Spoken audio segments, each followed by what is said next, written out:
Dear human, dear soul, I welcome you to my podcast series, Conversations with the Universe.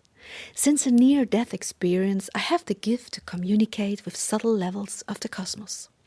The knowledge from these for us invisible forms of energy I capture in my books, and it is now a great pleasure for me to share this knowledge, these conversations, with you as a supplement to the books. Please excuse me if the terms and articulations are not perfect.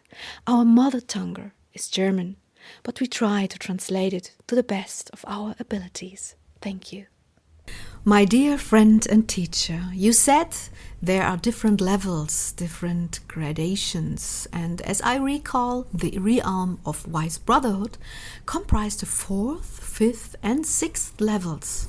Is that correct? That is correct. What are the differences between each level? Please describe. Several different materializations of entities reside in these areas. There is not much to tell about the level of the masters in the 4th realm, except that their energetics form very oval entities which shine slightly bluish and beautifully bright. They move majestically and full of love. The level of the forces above them in the 5th realm is mainly illuminated by different powerful energies, not only oval, but also with other shapes and again other colorings. They are, if you want to put it that way, more individual, more colorful. And above, on the 6th level, is the Wise Brotherhood in its purest form. There are several groups of very wise and bright forms of different kinds. They are tall and expansive. And these 3 are the levels of the Wise Brotherhood because they all work intermingled and interconnected. In essence, they stay again and again in these respective realms, but they also work with each other. These levels are very interconnected, which is unique compared to the other levels we have described. Yes, that's right. But isn't it difficult for the beings from the 4th level to go to the beings on the 6th level? No, not really. They can travel this area. Maybe not as long, similar to your energetics now when you have me in your body. But they can travel the realms. It is, of course, easier for those in the upper realms than for those in the lower ones. Okay, so I can picture them all being in constant exchange, right? Exactly. And all this to balance the cosmos. Well, not only that, dear. We act in different ways with different tasks. Balancing is, of course, the supreme principle to maintain the energetics of the whole cosmos and to keep it healthy. But others teach, transform, support, and promote entities of other planes or other souls, like yours. I would like to go into a little more detail about the respective areas. When we say there are bluish energies in the 4th level, what exactly does that mean? Can you please tell me more about it? What is their purpose, or what distinguishes them from the 5th level, the colorful energies, and the 6th level, the white energies? Gladly, dear. You have to think of it as a large group of entities, but with their own distinct group qualities. If you were to visit all the realms, you would not really notice the transition from one realm to the next, but experiences it as one specific, somewhat blurry realm. They all work into each other, through each other, with each other. I know what you're trying to tell me, but then why call it the 4th, 5th and 6th realm? Why not just call them all the 4th realm? Because they are indeed home to very clearly distinguishable qualities of energies. So you're saying in order or better categorize these qualities, which is what we want to do here. It's clearer and more distinct if we distinguish between the individual levels. Yes, that's exactly how it is. Okay, well then, let's jump into the 4th level.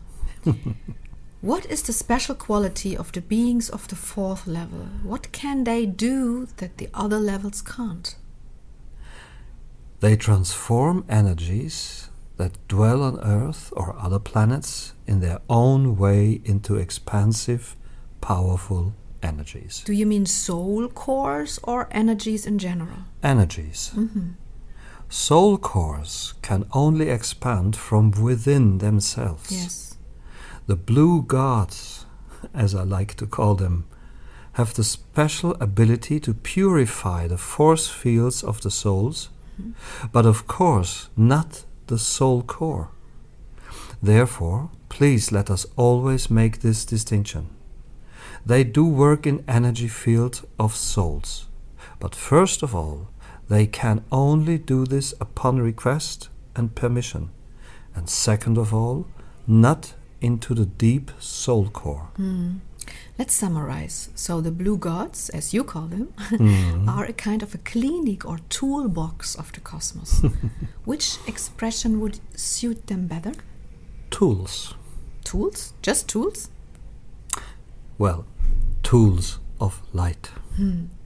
They act in and with their power into these soul energies, and thus also cause transformation of the fields, but really only as far as it is allowed, desired, and possible in the respective potential.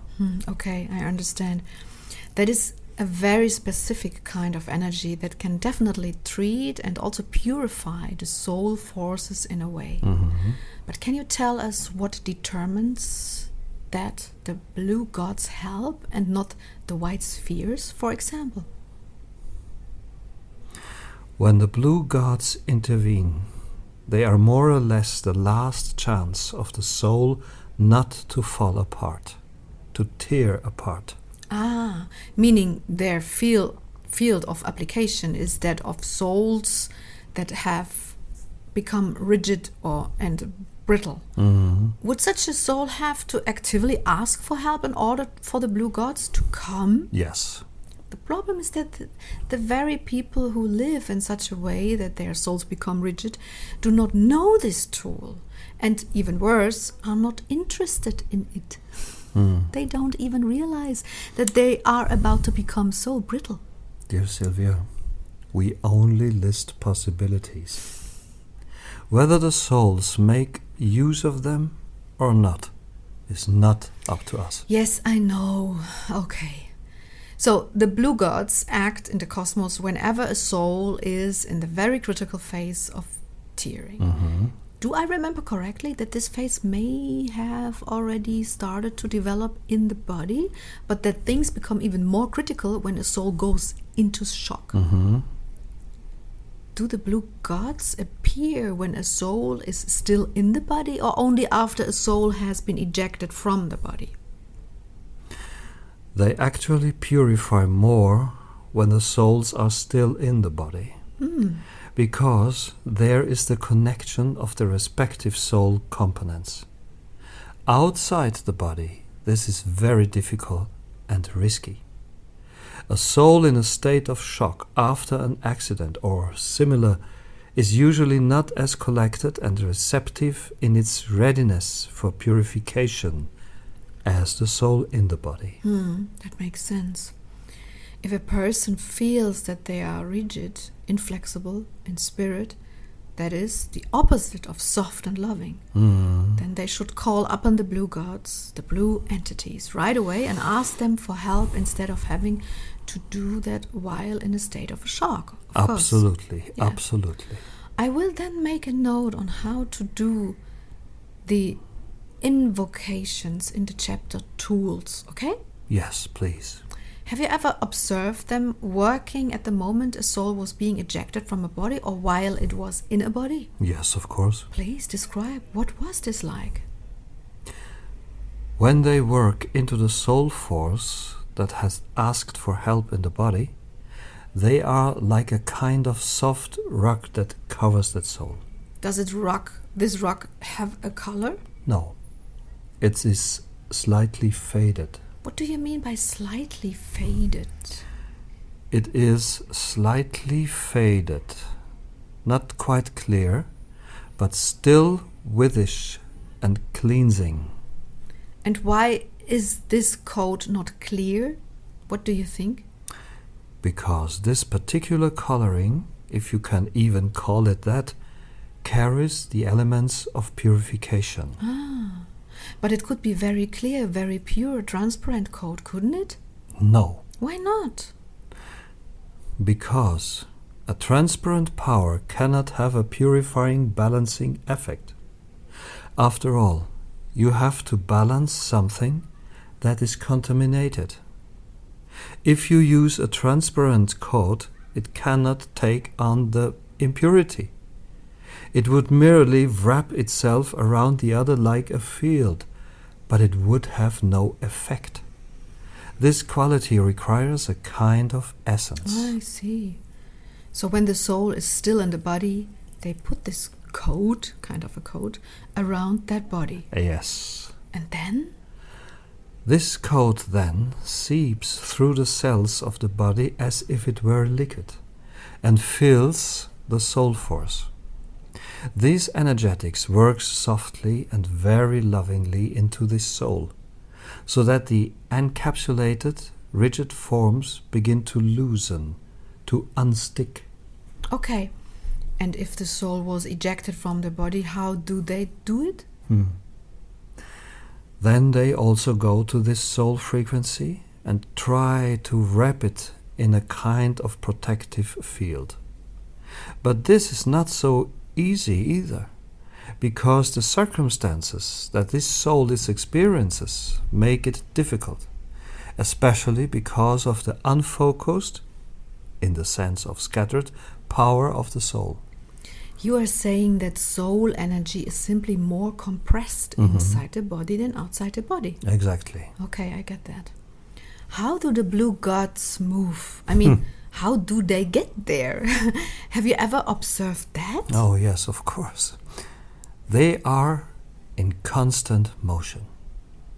These instances arise again and again, and therefore these helping, purifying impulses are needed again and again. Okay, so do they provide this impulse from their plane, or do they go directly where they are needed? They provide it from their plane, but some go right to the spot. It really varies depending on the intensity of the resonance. I see. That takes us to the fifth realm. You said they have other shapes there. They are not just oval, and their coloring is more colorful. What is the quality of these entities? What is their purpose in the cosmos? Their power works much further into the souls than that of the blue gods. Okay, so they're just as active as the blue gods, but have a more intense quality. Yes, they protect the transformation of the soul energies. Please explain this in more detail. What do you mean by protect? All souls transform, and on their way they make mistakes. The unawareness caused by the impurity within them has a very obstructive and blocking effect on the growth of these souls. But if the souls ask for support on the path of change and ask for growth, these colorful gods become active.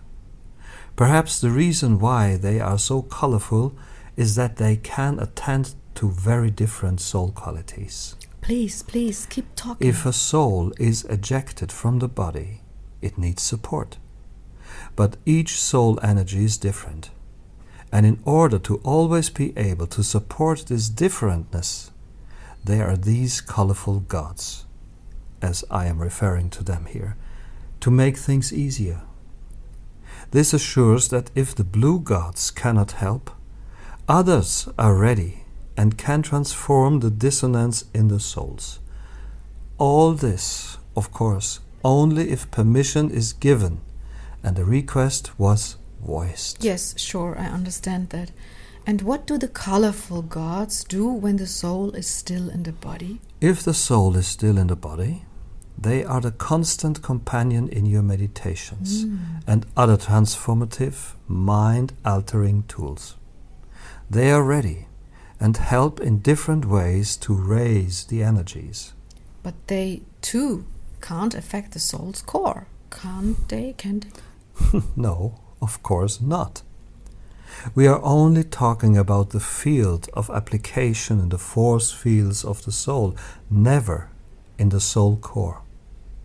These are always only supporting measures, but by no means profound changing impulses.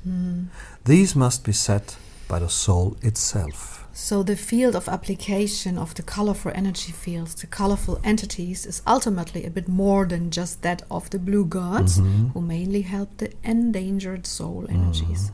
The colorful entities help those who are not only in this danger, but who generally want to grow. Yes, dear. Okay, I see. That means that they are a bit of a mix. They do what the blue gods do in the critical state of a soul, and at the same time they also help the souls who want to grow and mature spiritually. Yes. You have summarized that very nicely, dear. That's exactly how it is. Okay, well then, let's move on to the next level, the 6th level. Generally, you have called the 4th, 5th and 6th level the Wise Brotherhood. But only the beings of the 6th level are white in color, right? Yes.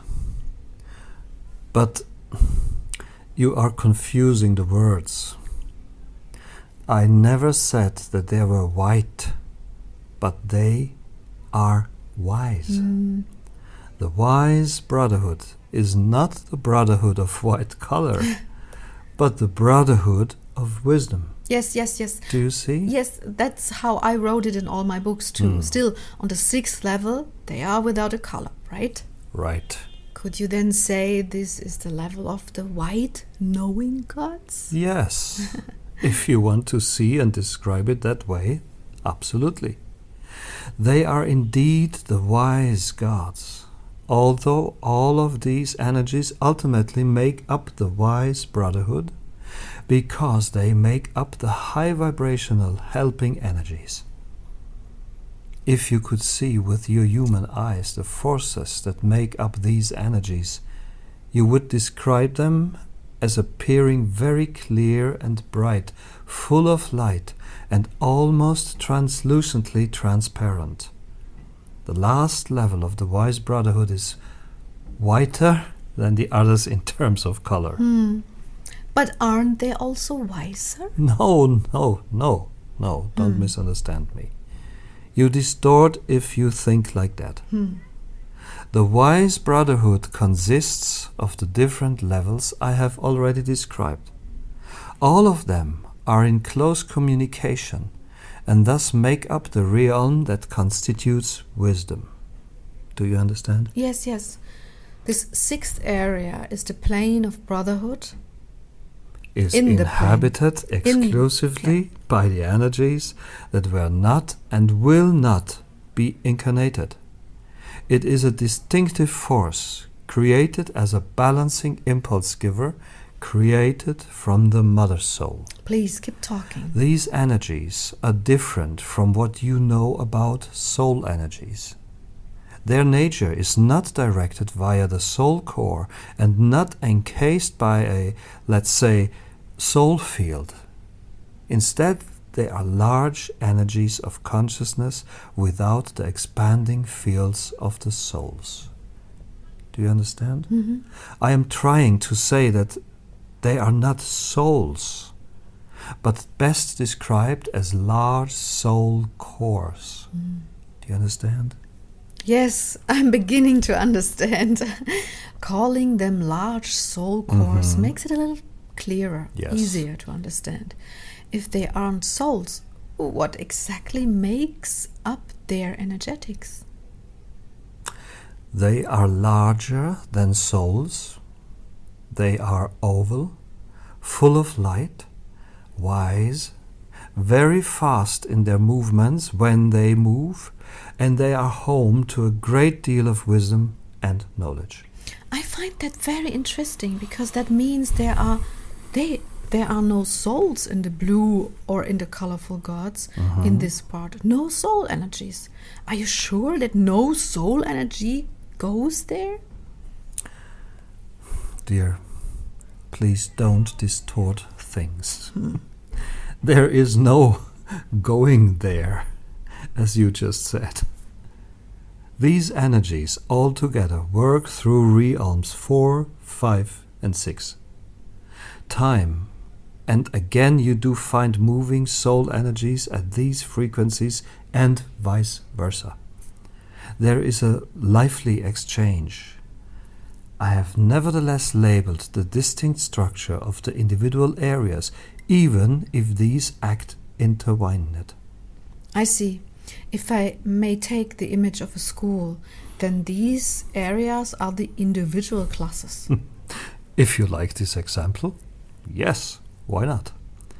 Although in these realms teaching is not received but purified. But provided. Yes, of course, I know what you mean.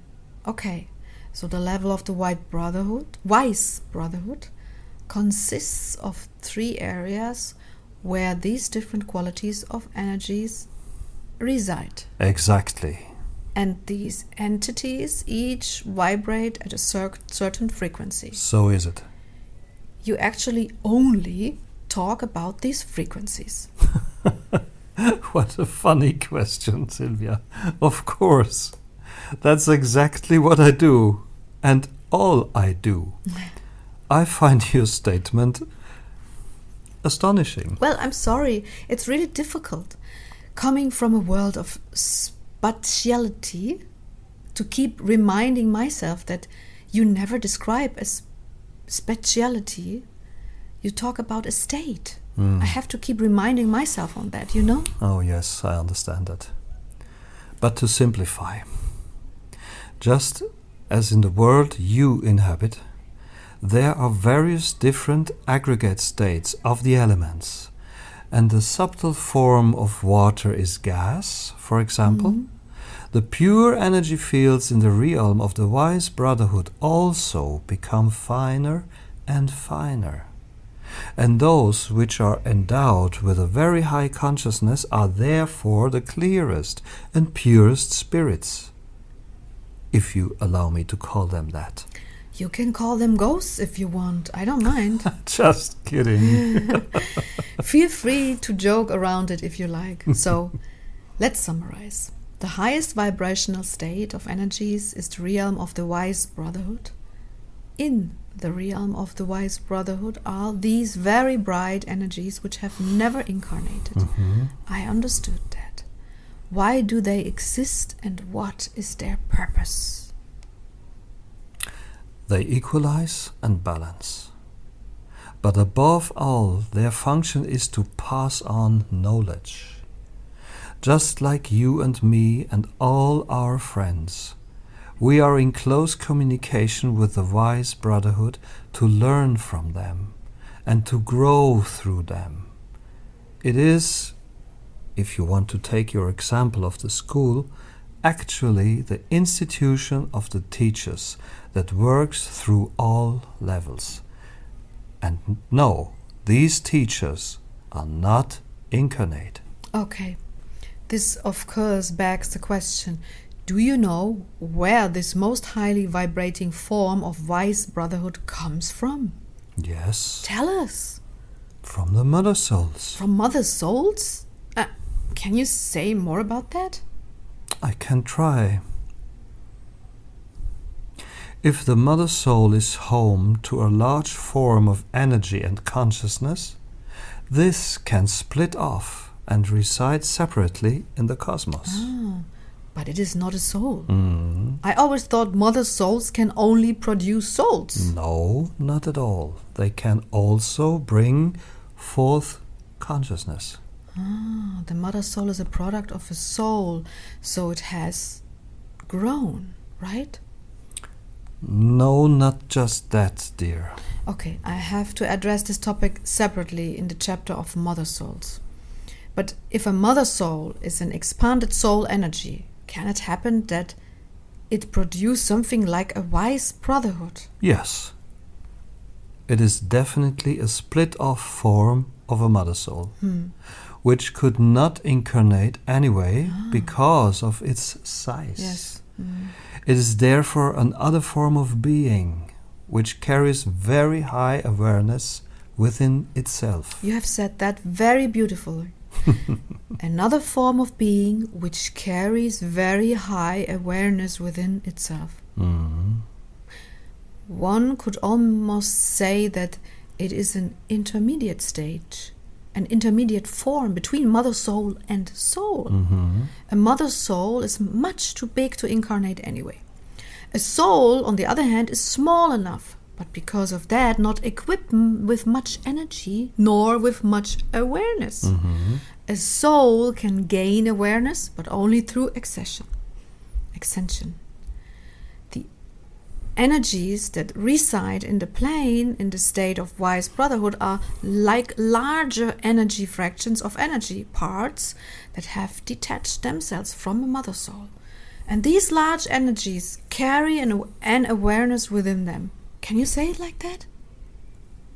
I couldn't say it even better. Well, but the fact that they come directly from a mother soul really astonishes me. Yes? Why? Yeah, well, I would have thought they come directly from the source. No. The source can only bring forth various other helping energies, such as the white spheres and the angelic forms. But the individuality and consciousness of the energies of the Wise Brotherhood mean that they are a product of the mother souls. Okay, so the Wise brothers have individuality. That's it. Do they have individual names? No, not directly. But you can question them individually. Is it possible that they nevertheless also have a kind of a swarm consciousness, like the white spheres and the angel energies have, only much more and differently? Oh, yes, you asked very wisely. That's exactly it, Sylvia. So here we have the next higher form of these helping energies that have never incarnated. On the one hand, they are individually conscious, but they are nevertheless also connected with each other via a collective consciousness in their actions, their help, their teaching. Wow. So the main purpose of the Wise Brotherhood is to provide answers when we ask them. No. What else do they do? They act in the cosmos. They move energies. They purify. They help. But above all, of course, they answer many, many questions. But knowledge does not work only through communication. It often works simply through action. I see. Do the wise gods also act when the souls are ejected from the bodies? No. In what other cases then? For example, when souls ask for help and advice in a meditation, they are very easy to reach. Okay, so via conscious contact. And does it happen that the Wise Brotherhood comes when a soul is in shock or in a certain state? No. They are mainly there for balancing and for help that has been directly addressed to them. Understand. And you, as well as Salomon and all the other entities I know, you are very much in exchange with them, right? Yes, of course. That is what I mean when I say that these areas 4, 5, and 6, if you want to use such numbers, work closely connected with each other. I have merely described the individual states of being. Oh, okay. And you could, if you wanted, also ask a Wise Brotherhood energy to do certain activities with you. No. They really act more as a balancing effect directly with their consciousness, which is very high and very powerful after all. That means you cannot ask them to travel with you to the lower levels? I can, if you mean the deep levels, which can only be traveled with consciousness anyway. In that case, they are actually very, very helpful, because they can better penetrate the lower vibrations due to their clear mind, their clear consciousness. That makes sense. Is there anything else you would like to add about these wise gods? No. Well, then let me summarize. The plane of the deceased is animated with souls. The white spheres have no souls, neither do the angels. The level of the blue gods has souls, the level of the colorful gods has souls, but the level of the wise gods doesn't. All in all, there are always areas with souls and areas without souls. Perfect. That is interesting. I would have thought that once something is a soul, it grows through all levels. But it is not at all possible that a soul becomes a white sphere. And a soul also cannot become an angel energy. All this does make sense, however. Fascinating. Thank you for the explanation.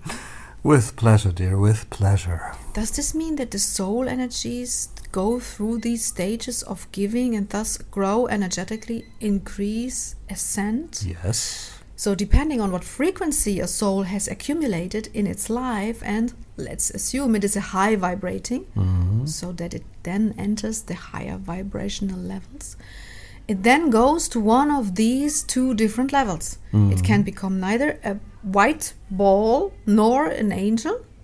It can actually only become a blue god or a colorful god, right? Right. And those above can become a master of light. We should discuss this separately, as it is very complex. But you are generally right. Not all energies in these levels are incarnated, especially the sixth level. Wise gods, as we say, respectfully called Master of Connections. These energies are not incarnated. Nevertheless, it's possible for a soul force to transform in such a way that it can also perceive this realm. The souls expand from the fourth into the fifth level and then into a Master of Light into the seventh. The sixth level, the level of the lightful, wise forces, is filled exclusively by the cosmos. It occurs to me that when I make contact with the deceased, it is actually not exhausting for me at all. But it is more limited. It has a more limited effect. I understand this better now that you have explained to me these different levels and their potentials. Because experiencing real greatness and expansiveness, and of course also of the expansiveness of being, of awareness of oneself, cannot exist in the levels of the deceased. Yes. Does this mean that when the body of your last incarnation dies and your soul has worked on its soul force throughout its life, practiced expansiveness, practiced strength, filled itself with love, and so on, it doesn't end up in the planes of the deceased, but in one of these higher planes? Yes, yes, and yes again. When you take your vessel into the vibrations of the higher levels, throughout your lifetime in it, of course you end up in the higher levels. That is logical, as you would say. Even if I don't like using this word, but it helpfully simplifies things for you, doesn't it? Yes, that's right. Consequently, we should emphasize to people that it is up to them where they want to spend the next life, the next form of being after this life. Yes. Unfortunately, this is also one of the messages that the Church and some other religions communicate. But in essence, they are right.